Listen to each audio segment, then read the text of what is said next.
Bem, nós estamos de volta com argumento, nós estamos na linha da questão eleitoral da ATEP, que é a associação que congrega os advogados trabalhistas do Pará.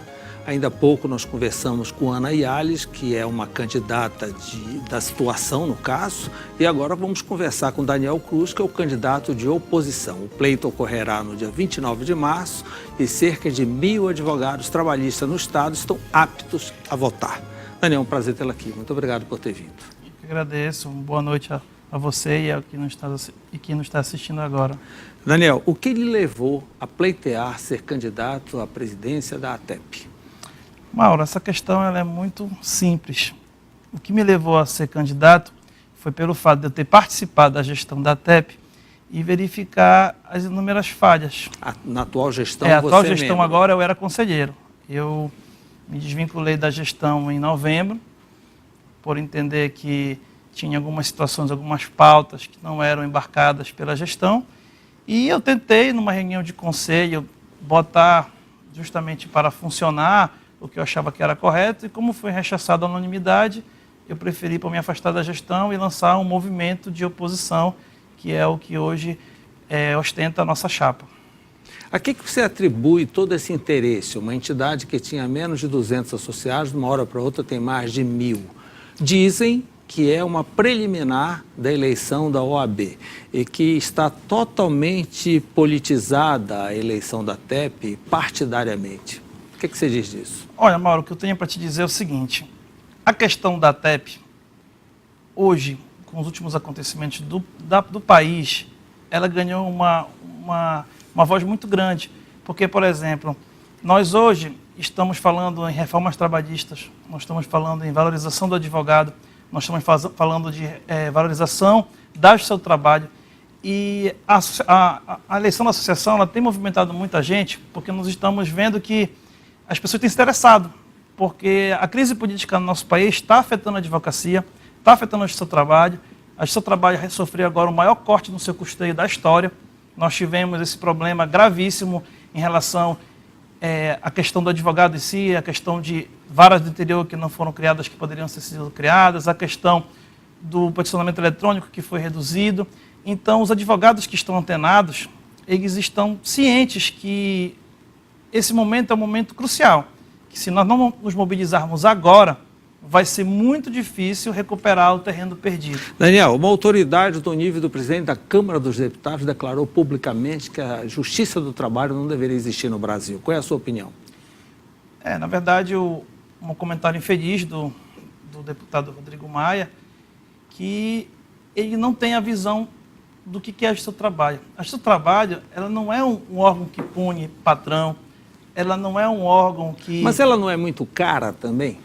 Pois é, mas ela... O custo dela não é o dobro do benefício que ela causa? Eu vi esse estudo, mas o que ocorre é o seguinte, ela é um custo para um país que arbitra a justiça social. Então, nós não podemos nos comparar, por exemplo, todas as comparações que eu vejo da justiça do trabalho têm sido Japão, Espanha, Estados Unidos, países onde já tem uma sociedade consolidada, onde já tem um pensamento crítico consolidado. A justiça do trabalho ela não é só importante, como ela é necessária para o Brasil, para que nós acompanhamos e chegamos até o equilíbrio social. Então, no momento, ela se tornará desnecessária, digamos Talvez assim, num dia sim, mas eu vejo que pelos próximos 20 anos, essa conjuntura atual, que eu te digo mais, ela vem da década de 40, ela hoje nunca esteve tão atual. Hoje o capital nunca esteve tão agressivo contra o direito dos trabalhadores. Tanto é que essa reforma trabalhista, proposta pelo atual governo, ela fala justamente disso, ela prevê, ela quer tirar o recheio do seu trabalho.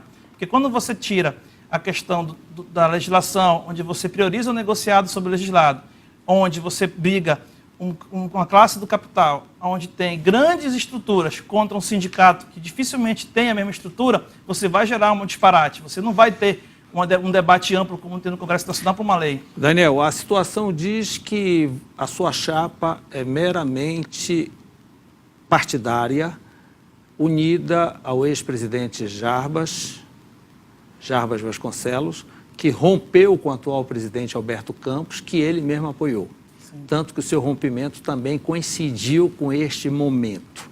e que essa eleição da ATEP é apenas uma preliminar, é uma organização para a próxima eleição da OAB, que ocorrerá no ano que vem. Esse é o discurso que estamos ouvindo da situação. Você tem oportunidade de se posicionar sobre isso. Bem, o que eu tenho a dizer é que a minha chapa ela tem apoio de muitas lideranças, que a minha chapa, na verdade... É verdade que você não tem o apoio do atual presidente da OAB?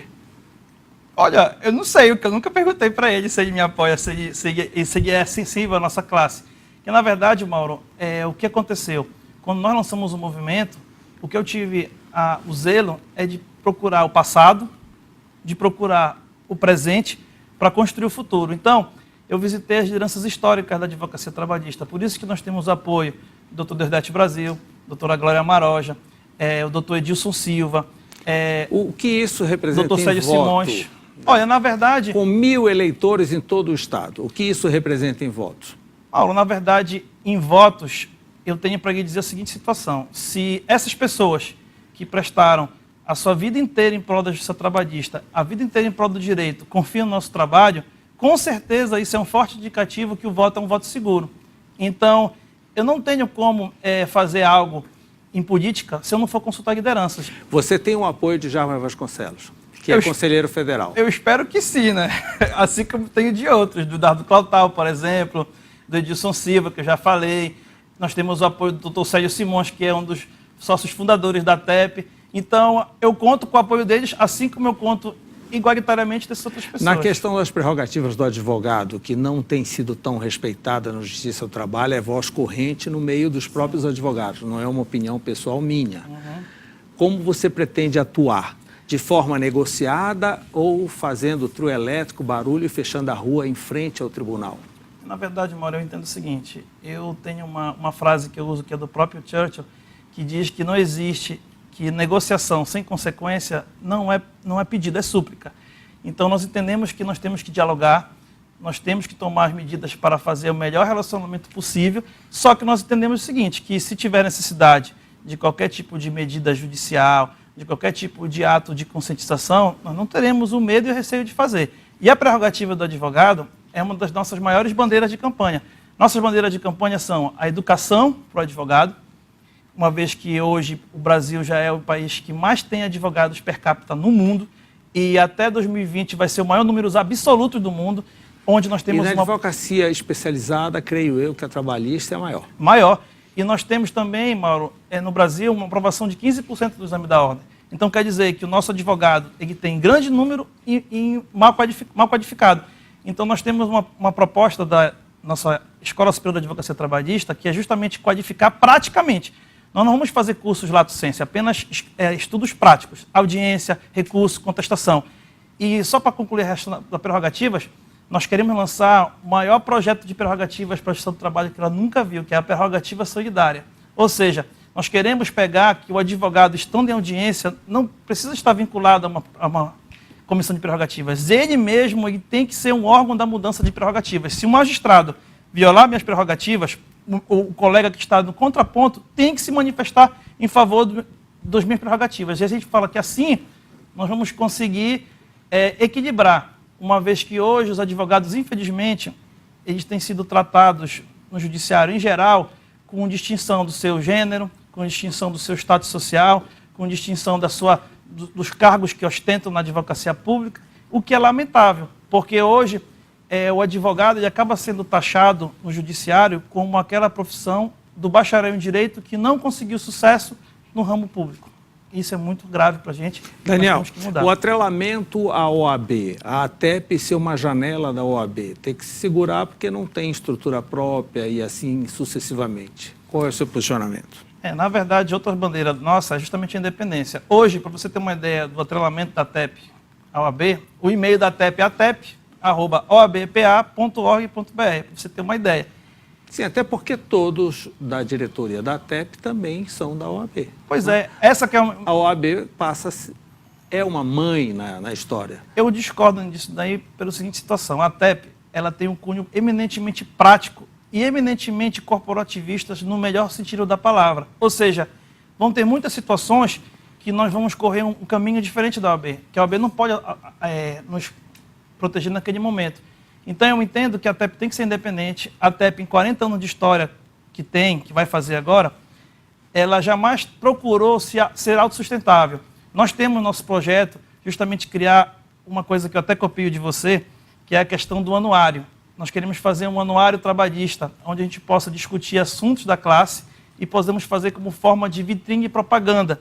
E nós, para fazer isso, cobraríamos uma mensalidade básica, módica, que pudesse fazer com isso sustento da independência da entidade. Daniel, muito obrigado por essa entrevista, parabéns por esse esforço oposicionista, não é muito fácil ser oposicionista num momento como esse, não é? E boa sorte, o pleito é dia 28? 29. Dia 29? Quarta-feira. Quarta-feira que vem. Urna eletrônica, não? Olha, eu espero que seja um método de conferência de voto idôneo. Pelo que eu sei, já que você mesmo falou que a TEP não tem dinheiro para nada, eu espero que sobre dinheiro pelo menos para uma urna eletrônica. Você rechaça o fato de atrelamento político-partidário com os candidatos da OAB, isso fica claro, né? Eu não só rechaço, como eu acho que o nosso caminho tem que ser independente. Nossa pauta, que está aqui nas minhas propostas, elas são eminentemente e absolutamente práticas. Nós queremos falar do atraso nas audiências, nós queremos falar na questão dos bancos. Para você ter uma ideia, Mauro, hoje em dia um advogado que faz um acordo, ele gasta 1 hora fazendo a petição, meia hora fazendo a audiência. Aí ele faz um acordo de 22 parcelas. Ele tem que ir 22 vezes ao banco, pegar 2 filas, uma para autenticar o seu alvará e outra para sacar. Ou seja, ele vai perder o triplo, o quádruplo do tempo só para viabilizar o direito que ele já conquistou para o seu cliente, do que de fato para advogar. Então a gente entende que nós temos que defender justamente bandeiras técnicas, fazer a modernização.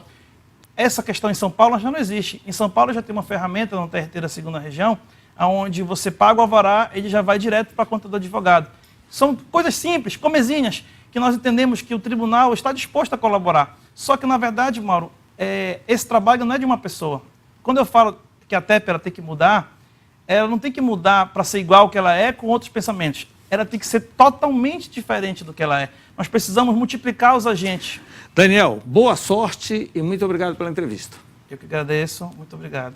Obrigado pela sua companhia, estaremos de volta na próxima semana, no mesmo horário. Tchau.